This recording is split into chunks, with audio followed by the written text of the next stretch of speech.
Kita lanjutkan belajar tentang pemrograman web, masih di kurikulum Merdeka kelas 11 SMK RPL, bagian yang kelima. Kita akan belajar tentang heading dan paragraf. Kita lanjut di materi yang ke-5 dan ke-6 dari pembelajaran pemrograman web. Materinya adalah heading dan paragraf. Kalau kita lihat di dalam sini, di dalam W3 Schools, kemudian kita cari di HTML. Kita akan belajar untuk membuat headings. Di sini ada heading 1, heading 2, heading 3. Codingnya adalah seperti ini. H1, kemudian ini H2, H3, H4, H5, dan H6. Kita langsung ke VS Code. Kita akan coba di sini. Ini akan kita hapus dulu saja.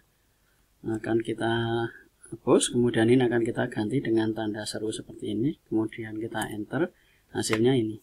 Jadi ini sama, ini adalah snippet yang dibuatkan oleh VS Code. Jadi sama head open, head close, kemudian ini body open, body close. Ini HTML open, HTML close, kemudian di dalam sini ada meta, char set, kemudian ini UTF-8, kemudian ini tambahan length, language-nya in English, kemudian ini name, viewport, content ini with device-nya yang sudah kita pelajari dari materi sebelumnya. Sekarang kita akan buat heading di dalam sini. Headingnya adalah H1 seperti ini. Kalau kita buat belajar, hasilnya seperti ini. Kemudian kalau kita buat H2, kita buat lagi belajar lebih kecil. Jadi semakin hanya kecil, berarti tampilannya juga semakin kecil. Nah, kita bisa membuat heading lagi H4. Kemudian ini kita akan ketemu dengan yang tambah kecil. Kita Ctrl S, hasilnya ini. Jadi semakin hanya kecil, semakin hanya besar, maka fontnya semakin kecil. Jadi kalau H4 dibandingkan dengan H1, maka dia lebih besar dari H1. Jadi urutan besar kecilnya dimulai dari 1, 2, 3.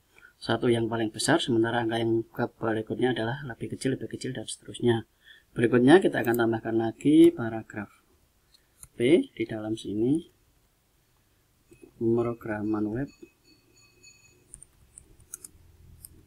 Nah, kalau kita lihat di sini, ini penulisannya biasa. Kalau kita buat bawahnya lagi, P lagi, kita buat belajar web. Nah, ini sama. Jadi kita akan lihat, jadi P ini sama. Kemudian kalau H heading, dia akan dari besar ke kecil. Nah, itu kita akan coba membuat sebuah web nanti supaya jadi. Kita akan tambahkan di dalam belajar ini adalah SMK Revit. Kemudian kita akan tambahkan di dalam sini belajar pemrograman web di SMK Revit. Nanti kita akan buat untuk pembelajaran. Ini kita akan hapus, hasilnya seperti ini. Jadi di sini ada heading, kemudian di sini ada paragraf. Kemudian kita Ctrl S. Nah, itu saja materi yang kita pelajari. Kita akan lanjut di video berikutnya. Terima kasih.